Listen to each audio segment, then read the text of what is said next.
মুশরিক আর আমাদের দেশের টাকলারা যারা সংসদে যায় ওই টাকলার আইন তৈরি করে সেই আইন দিয়ে দেশ পরিচালিত হয়, ঠিক না ঠিক? সুতরাং আগামী নির্বাচনে আপনাদেরকে সঠিক সিদ্ধান্ত নিতে হবে, কোরআনের পক্ষে রায় দিতে হবে। কোরআনকে যারা ভালোবাসে তাদেরকে পার্লামেন্টে পাঠাতে হবে। আমার ভাইরা, বাংলাদেশের জজ court, high court, supreme court, secretariat, parliament সব জায়গায় সর্বত্র আল্লাহর কোরআন দিয়ে পরিচালিত হোক, এটা কি আপনারা চান? কারা কারা চান? দুহাত তুলে আল্লাহকে দেখান।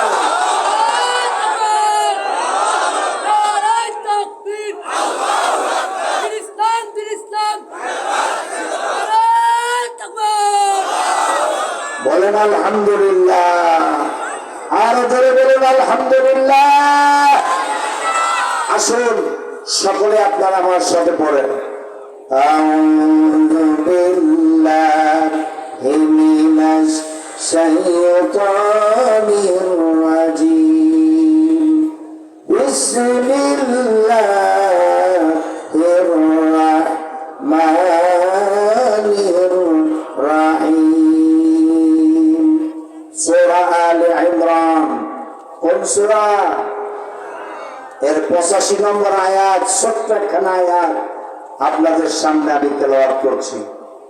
وَمَن يَبْتَغِ غَيْرَ الْإِسْلَامِ دِينًا فَلَن يُقْبَلَ مِنْهُ وَهُوَ فِي الْآخِرَةِ مِنَ الْخَاسِرِينَ। সাদাকাল্লাহুল আযীম।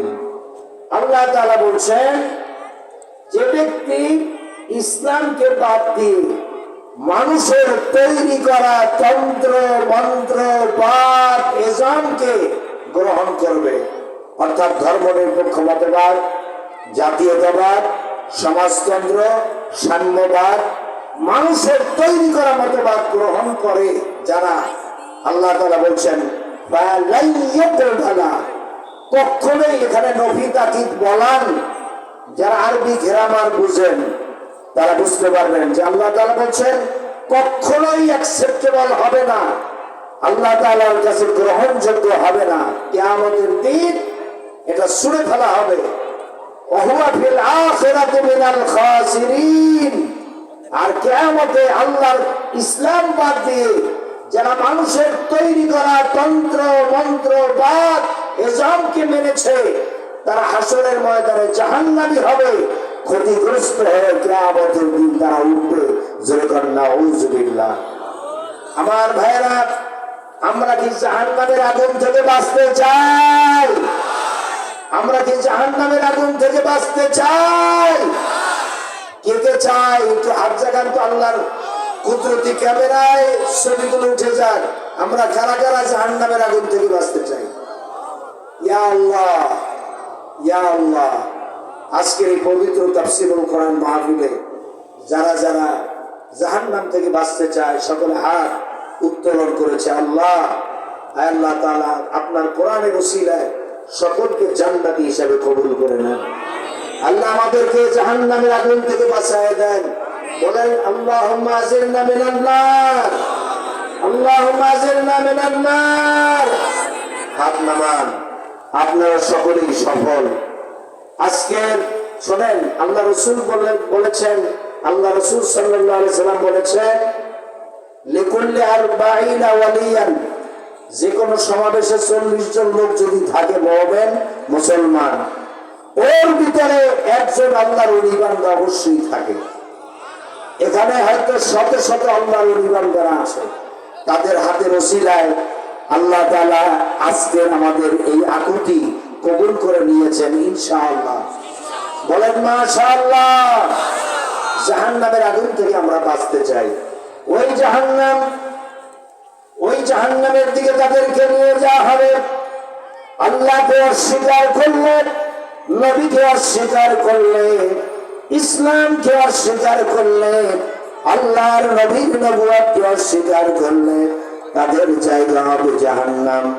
আর সে জাহান্নাম এত মারাত্মক, এত কঠিন জায়গা, যে জায়গায় সম্পর্কে আল্লাহ তাআলা বলেন ইন্নাহু মাইয়াতি রাব্বাহু মুজরিমান ফাইন্না লাহু জাহান্নামা লা ইয়ামুতু ফিহা ওয়া লা ইয়াহইয়া।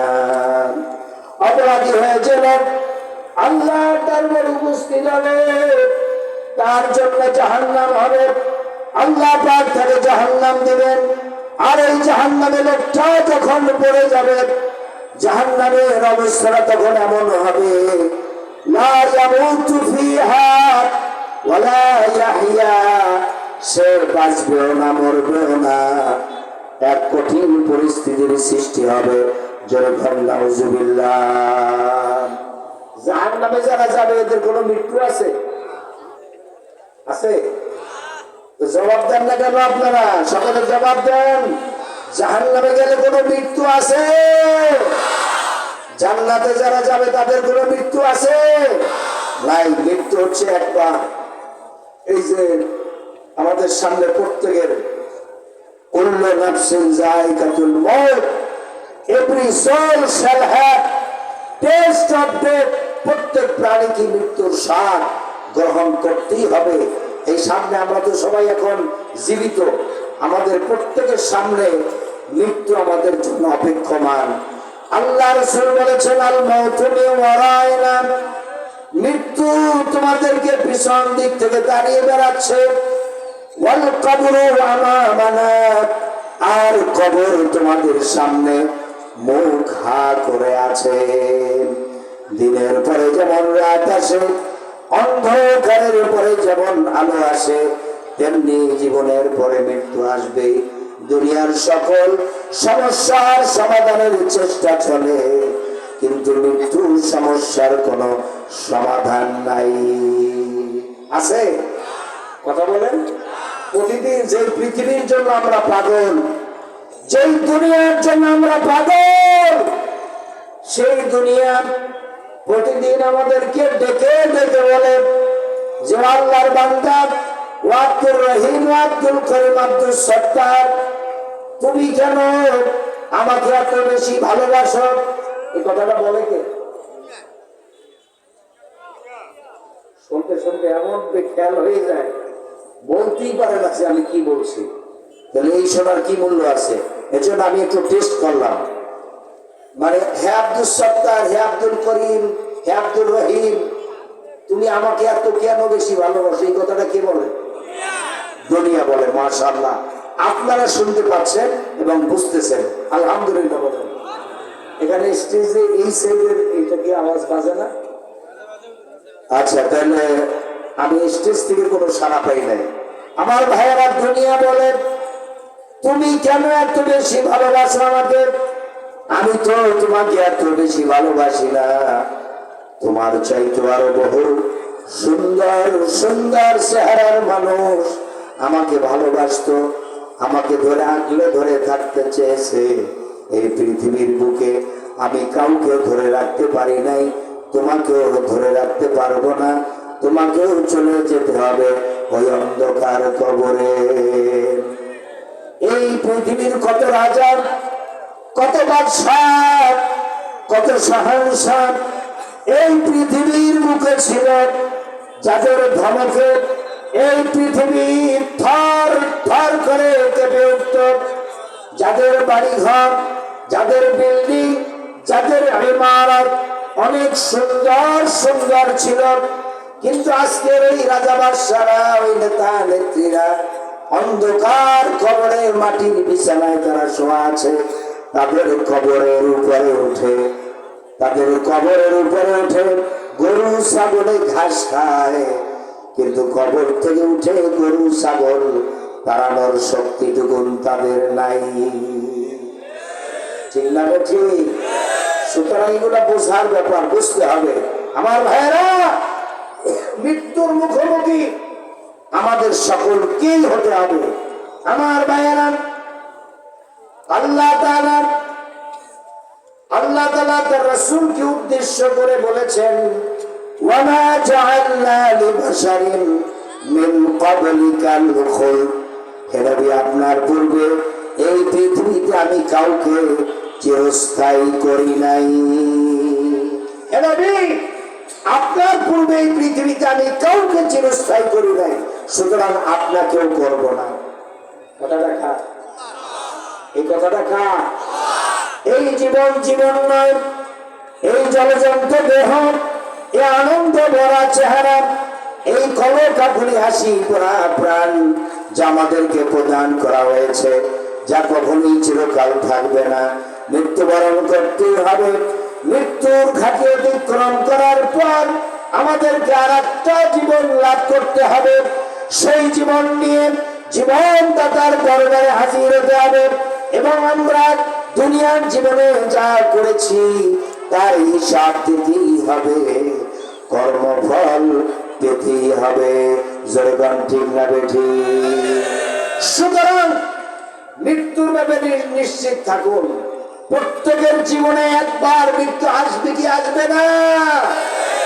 আসবে, কিন্তু জাহান্নামে যাওয়ার পর কারো মৃত্যু নাই। আল্লাহ তাআলা বলছেন কারো মৃত্যু হবে না। লা ইয়ামুতু ফিহা ওয়া লা ইয়াহইয়া, জাহান্নামে যারা যাবে তারা বাঁচবেও না মরবেও না, বাঁচার মতো বাঁচবে না, মরা আর মরবেও না। আমার ভাইরা, আমার কলিজার টুকরা ভাইরা, হযরতে জাকারিয়া আলাইহিস সালামের ছেলে নাম কি বলেন তো? মাঝে মধ্যে আমি একটু টেস্ট করি এই কারণে আপনাদের মনোযোগ আছে কিনা। আপনারা আবার মনে মনে ভাববেন না যে হুজুর ওয়াজ করার জন্য আসি, আপনারে খাটাখাটনি যা আবার আপনার হবে, আমাদেরকে আবার খাটাচ্ছেন কেন? খাটাই এই কারণে যাতে মনে থাকে।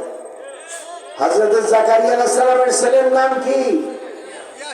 ইয়াহইয়া আলাইহিস সালাম। কোরআনে আছে না নাই? জাকারিয়া আলাইহিস সালামের ছেলে হযরতে ইয়াহইয়া আলাইহিস সালামকে আল্লাহ তাআলা ডাকবেন, হে ইয়াহইয়া তুমি আসো। ইয়াহইয়া আলাইহিস সালাম আসবে।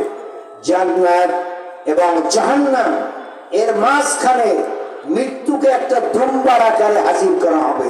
মৃত্যু, সেই মৃত্যুকে আল্লাহ তাআলা বলবেন জবাই করে দাও। হযরত ইয়াহইয়া আলাইহিস সালাম তিনি মৃত্যুকে জবাই করে দিবেন। সুবহানাল্লাহ বলেন।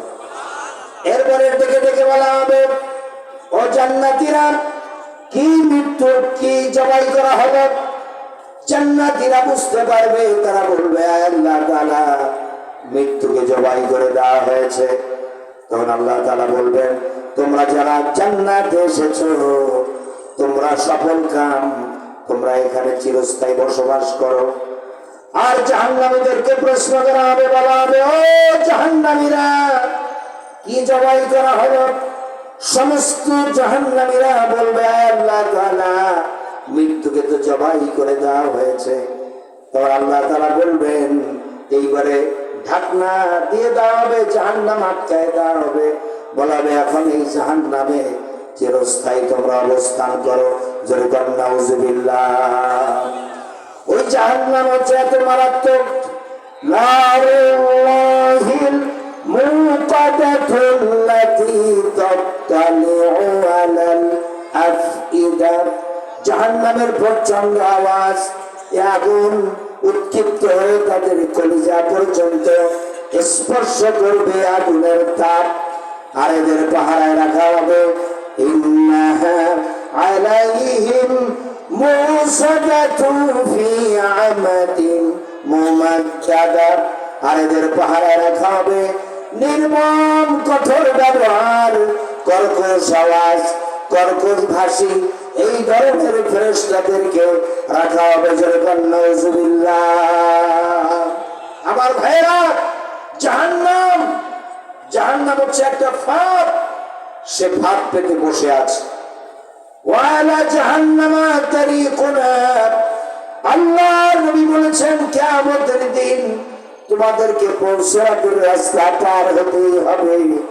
30,000 বছরের রাস্তা, সিরাতের রাস্তা পার হতে হবে। আর এই সিরাতের রাস্তা পার হতে গিয়ে জাহান্নামীরা জাহান্নামে পড়ে যাবে।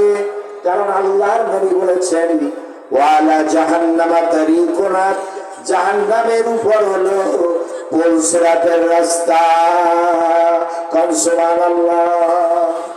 সুতরাং পুল সিরাতের রাস্তা পার হওয়া লাগবে সবার। ওই পুল সিরাতের রাস্তা যখন পার হবেন, জাহান্নামী যারা তারা পার হতে পারবে না, জাহান্নামে টপ টপ করে পড়ে যাবে। আল্লাহ রাব্বুল আলামিন বলেন, ইন্না জাহান্নামা কানাত মিরসাদা, নিশ্চয় জাহান্নাম হলো একটা ফাঁদ, একটা ফাঁদ। এমন ভাবে ফাঁদ পেতে থাকবে, জাহান্নাম গ্রাস করে জাহান্নামীদেরকে লেলিহান শিখার মধ্যে নিয়ে যাবে। আমার ভাইরা, কাদেরকে নিবে?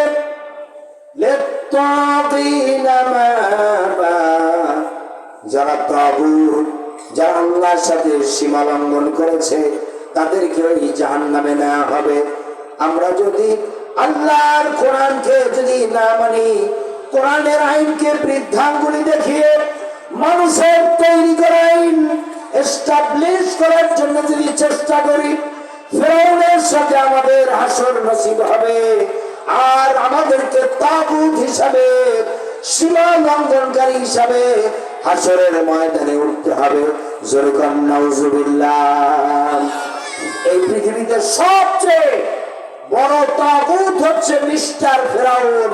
আপনারা চিৎকার মেরে বলুন, সবচেয়ে বড় তাগুত, সীমা লঙ্ঘনকারী, পৃথিবীর সবচেয়ে বড় কাফের কে? জোরে বলুন কে? আল্লাহ রাব্বুল আলামিন হযরত মূসা আলাইহিস সালামকে পৃথিবীর সবচাইতে বড় কাফের, তাগুত, সীমা লঙ্ঘনকারী কাফের, তার কাছে আল্লাহ তাআলা হযরত মূসা আলাইহিস সালামকে পাঠিয়েছিলেন। আল্লাহ তাআলা বলেন, ইযহাব ইলা ফিরআউনা ইন্নাহু তাগা। আল্লাহ তাআলা বলেন, হে মূসা, তুমি ফিরআউনের রাজ দরবারে যাও। আমি আল্লাহর তাওহীদের উলুহিয়াতের দাওয়াত দাও, রুবুবিয়াতের দাওয়াত দাও। আমি আল্লাহর হুকুম অনুযায়ী চলার জন্য ফিরআউনকে দাওয়াত দাও।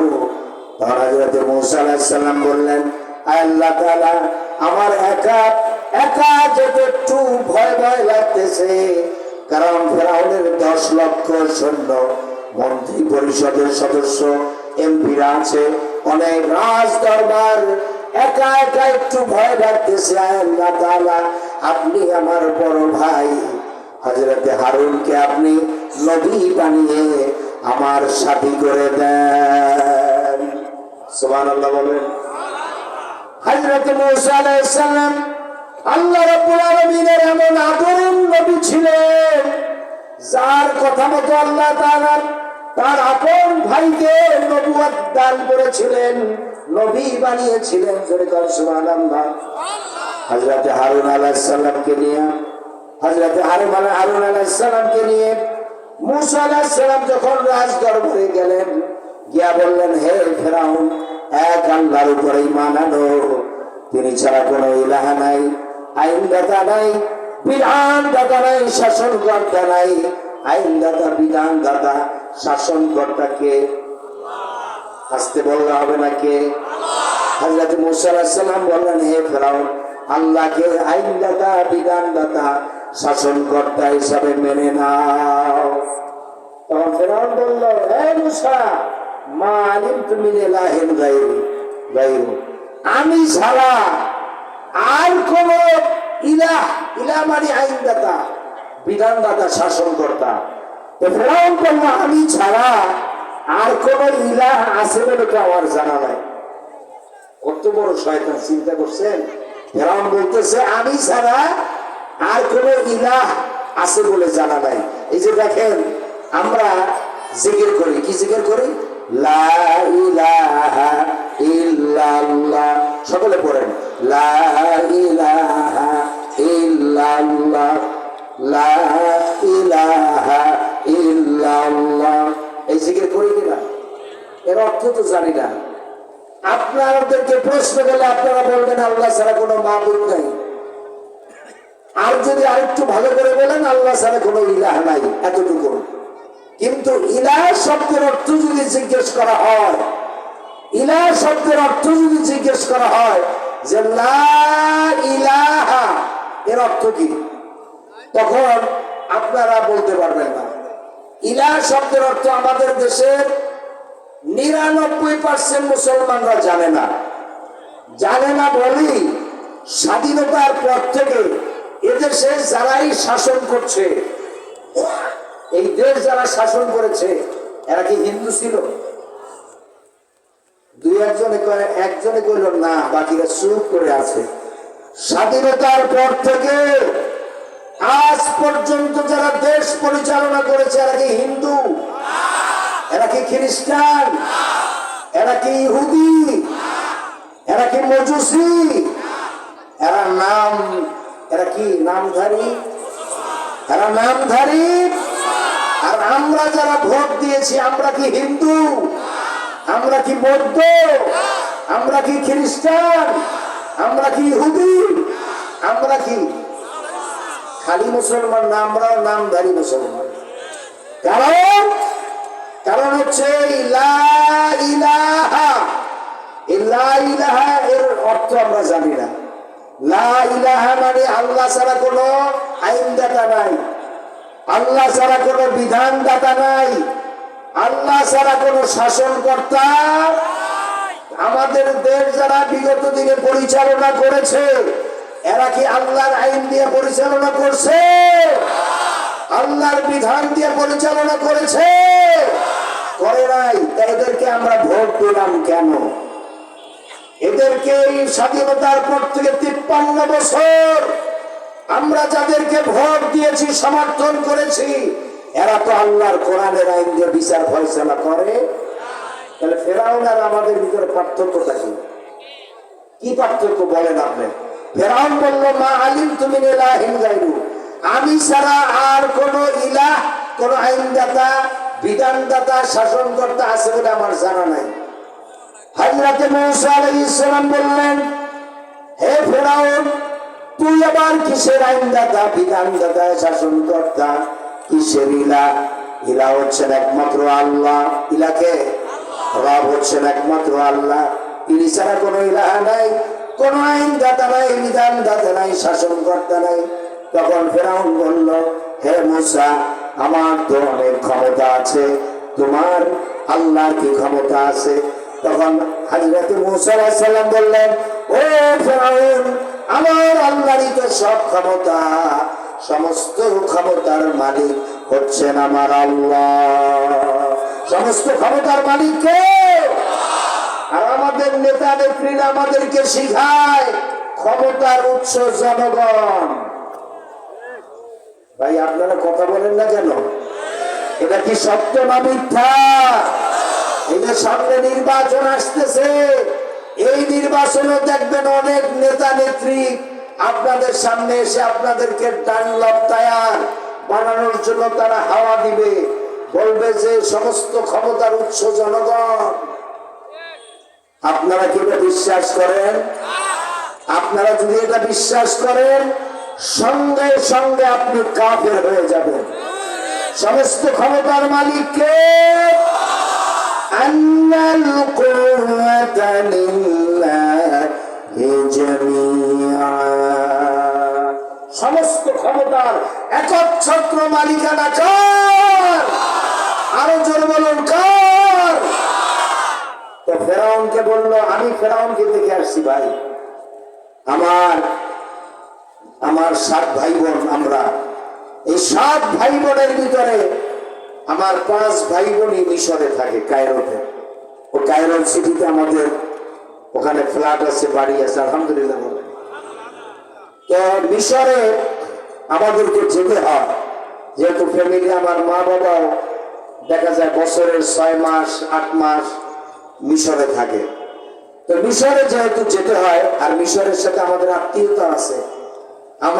আমরা 3 ভাই, এই 3 ভাইয়ের ভিতরে আপন 2 ভাই, আমার ছোট আপন 2 ভাই, এরা বিবাহ করেছে মিশরি মেয়ে, ইজিপশিয়ান মেয়ে।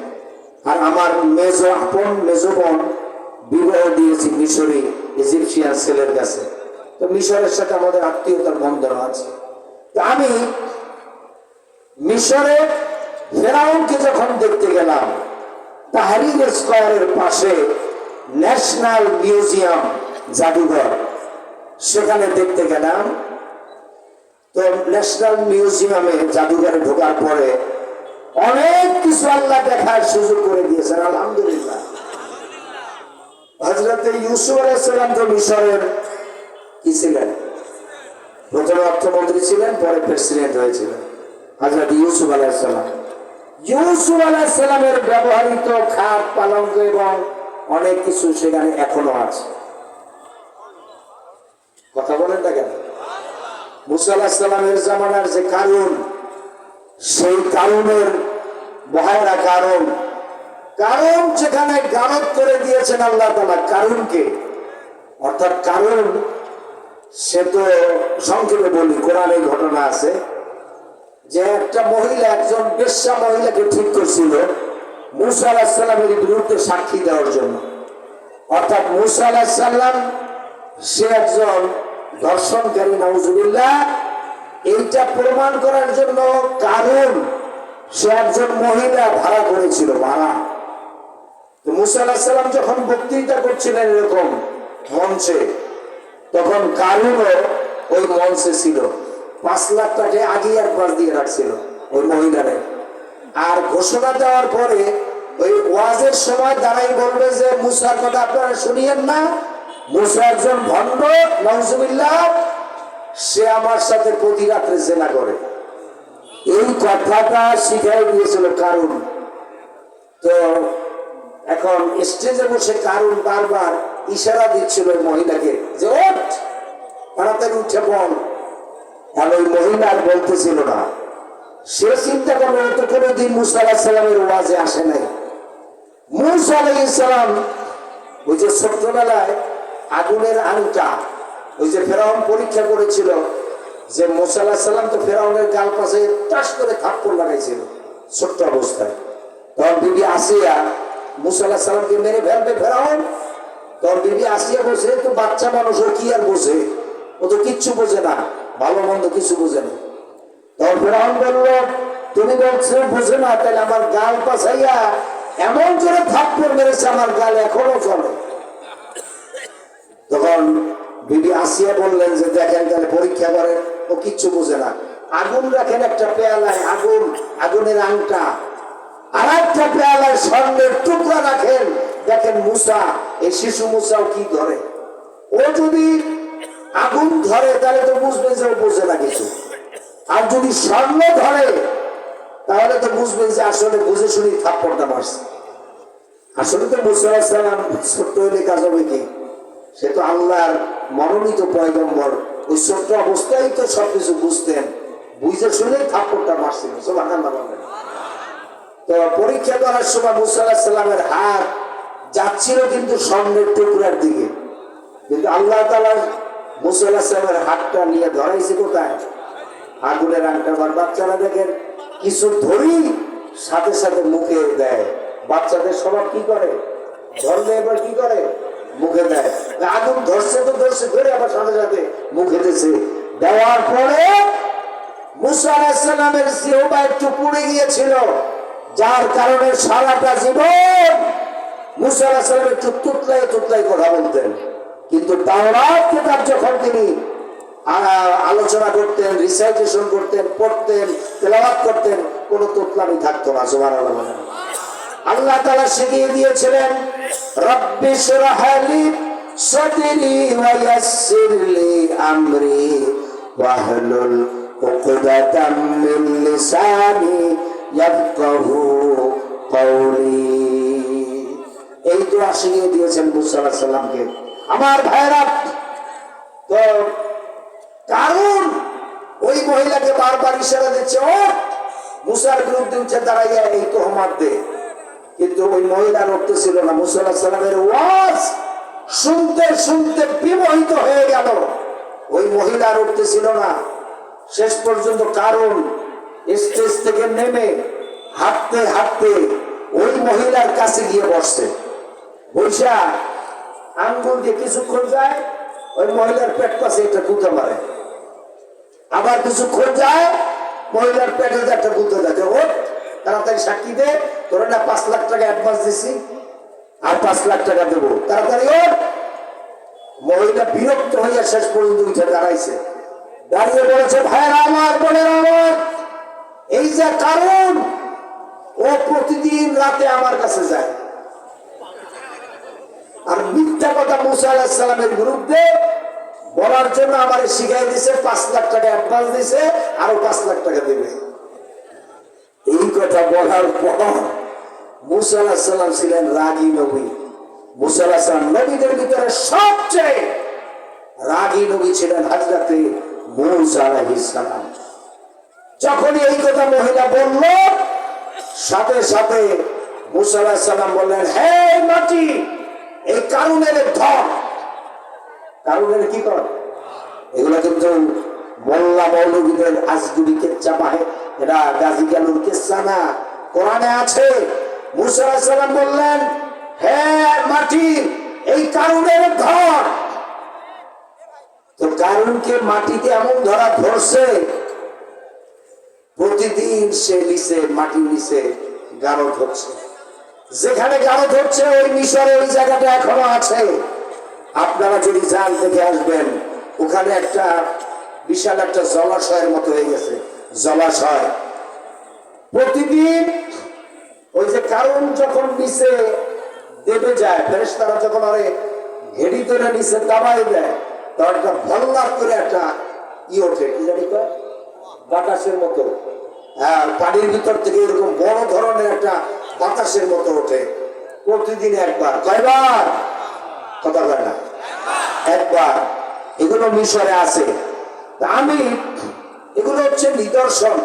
আল্লাহ তাআলা বলছেন, কুল, কেন আপনি বলে দেন, সিরু ফিল আরদ, তোমরা পৃথিবী ভ্রমণ করো, আল্লাহর নিদর্শন দেখতে পারবা। ওয়া তিলকাল আমসাল নাদরিবুহা লিন-নাস ওয়া মা ইয়াকিলুহা ইল্লাল আলিমুন। We said for mankind, but only the man of wisdom will be able to understand them. আল্লাহ তাআলা বলেন, এই পৃথিবীতে অনেক নিদর্শন আমি আল্লাহ রেখেছি, এগুলি দেখো আর আল্লাহরে চেনো। সুবহানাল্লাহ। আমি ফেরাউনকে দেখার জন্য গেলাম ন্যাশনাল মিউজিয়ামে, সেখানে আল্লাহ অনেক কিছু দেখাইছে। আমার ছোট ভাইকে বললাম যে ফেরাউন কোন, ভিতরে একটা রুমের ভিতরে আছে। ওখানে যখন দেখতে গেলাম, আমাদেরকে বাধার সৃষ্টি করলো, বললো যে টিকিট কাটতে হবে। আমি বললাম, ভাই টিকিট তো কেটেছি একবার। না, ফেরাউনের দেখার জন্য স্পেশাল টিকিট আছে। স্পেশাল কি আছে? টিকিট আছে। আমি বললাম, কত? ওই যে মিশরি পাউন্ডের 70 পাউন্ড, এখন হয়তো আরো বেড়েছে। মিশরি পাউন্ডের 70 পাউন্ড। আমি বললাম যে ফেরাউন, তুই মরিও জ্বালাইতেছ, জেতা থাকতে তো জ্বালিয়েছিস, আর মরেও জ্বালাচ্ছিস, তোর খালি দেখবো তাও 70 পাউন্ড লাগবে। যাই হোক, 70 পাউন্ডের টিকিট কেটে ফেরাউনের রুমের ভিতরে যখন ঢুকলাম, ঢুকতেই দেখি মিস্টার ফেরাউন একটা গ্লাসের বক্সের ভিতরে চিৎপাটাং হয়ে শুয়ে আছে। আর ওই রুমের ভিতরে 5-7টা স্কেলিটন লাশ আছে, মিশরের আগেকার অন্যান্য রাজা বর্ষাদের মমি করা। ওগুলি একবার কিচকিচে কালো, মেডিসিন দিয়ে নির্দিষ্ট এনভায়রনমেন্ট তৈরি করে তারপরে রাখছে। কিন্তু ফেরাউনের লাশ নির্দিষ্ট কোন এনভায়রনমেন্ট তৈরি করা হয় নাই। আল্লাহ তাআলার ওয়াদা যে আল ইয়াউমা নুনাজ্জিকা বিবাদারিক, হে ফেরাউন, তোর লাশ আমি পচাবো না, গলাবো না, নষ্ট করব না। কিয়ামত পর্যন্ত এই পৃথিবীর তাগুতি শক্তি যারা তোকে দেখে যেন শিক্ষা নিতে পারে।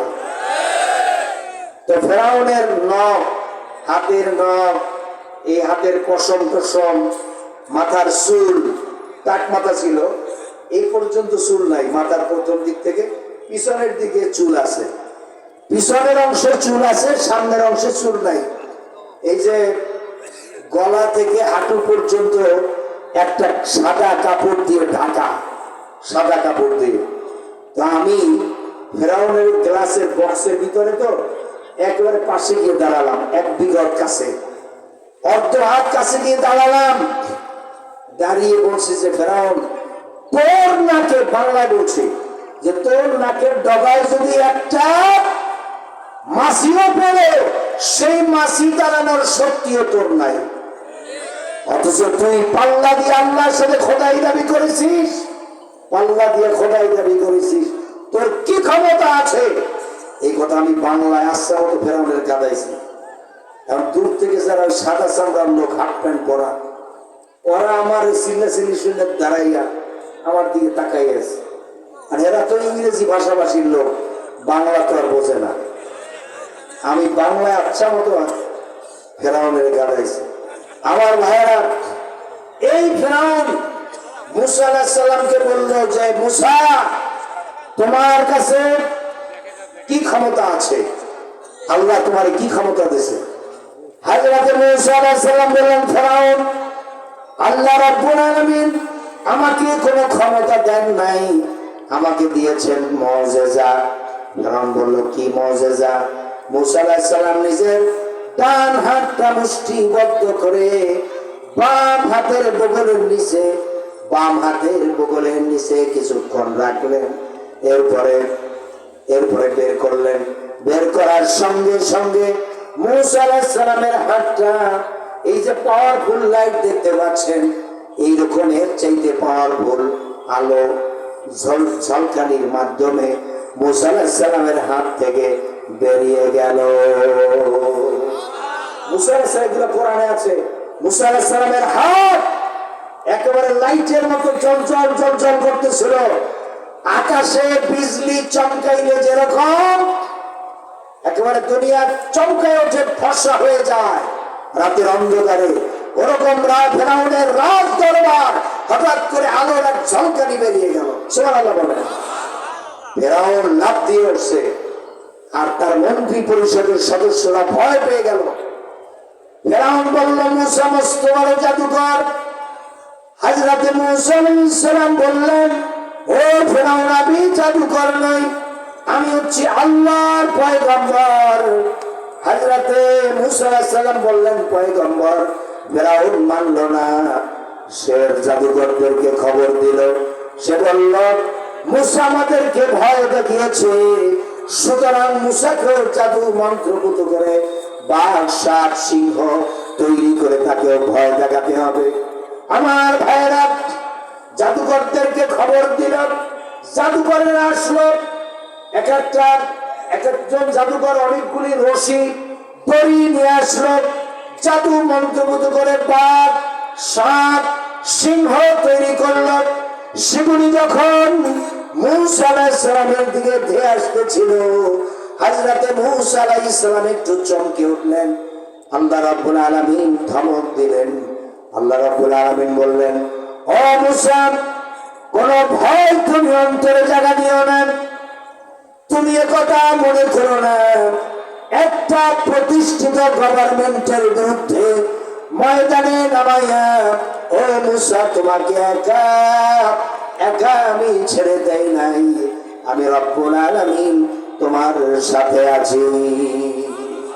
কিসের ভয়?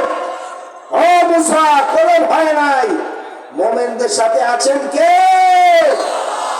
আমার ভাইয়ের আরো জোরে বলুন, কে আছেন? আল্লাহ তাআলা বলেন, ওয়া কানা হাক্কান আলাইনা নাসরুল মুমিনিন।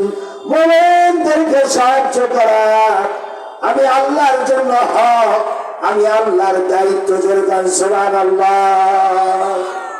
আপনারা দেখেছেন এই রংপুরের আবু সাঈদ, রংপুরের কি যে শহীদ, আল্লাহ তাআলা তাকে শাহাদাতের মর্যাদা দান করুন। সীসা গলানো প্রাচীরের মতো মজবুত হয়ে ময়দানে রাস্তায় পা দাবিয়ে এমন ভাবে স্টিল লোহার মতো দাঁড়িয়েছিল, বুক পেতে দিয়েছিল। বন্দুক, রাইফেল, স্টেন গান, টমি গান, ট্যাঙ্ক, বুলেট, পোলা, অ্যাটম বম জয় আসুক, শহীদ আবু সাইদকে ওখান থেকে সরাতে পারবে না। এইরকম মজবুতি হয়ে দাঁড়িয়েছিল, ঠিক কিনা বলুন? এরকম মজবুতি ইমান নিয়ে যদি আপনারাও যদি দাঁড়াতে পারেন, এই বাংলাদেশের জমিনে এদেশে কোরআনের রাজ প্রতিষ্ঠা হবেই হবে ইনশাআল্লাহ। জোরে বলেন, হবে কিনা? আমাদের আমির যদি তিনি ডাক দেন বাংলাদেশে কোরআনের রাজ প্রতিষ্ঠা করা হবে, ও মুসলমান নরনারীরা সব ঘর থেকে বেরিয়ে পড়ো, রাস্তায় চার যা আছে তাই নিয়ে আসো। এরকম যদি ডাক আসে, সেইটাকে সাড়া দিয়া আপনারা কি ময়দানে আসতে প্রস্তুত থাকবেন?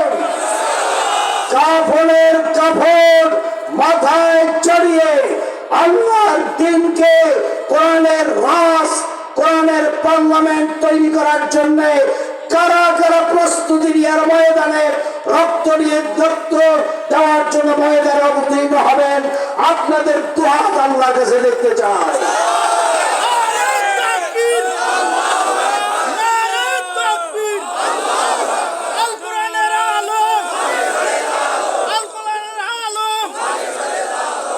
বলেন আলহামদুলিল্লাহ, আরো জোরে বলুন আলহামদুলিল্লাহ। আর বেশি নয়, আমি আরে না, ফজরের নামাজের চিন্তা করতে হবে, ফজরের নামাজের চিন্তা করতে হবে।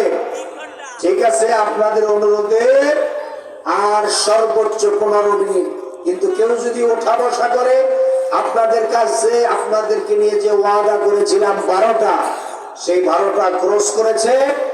এই জন্য আমি আবারও বলছি, আমি আর সর্বোচ্চ 15 মিনিট আপনাদের সামনে কথা বলবো, কিন্তু এর ভিতরে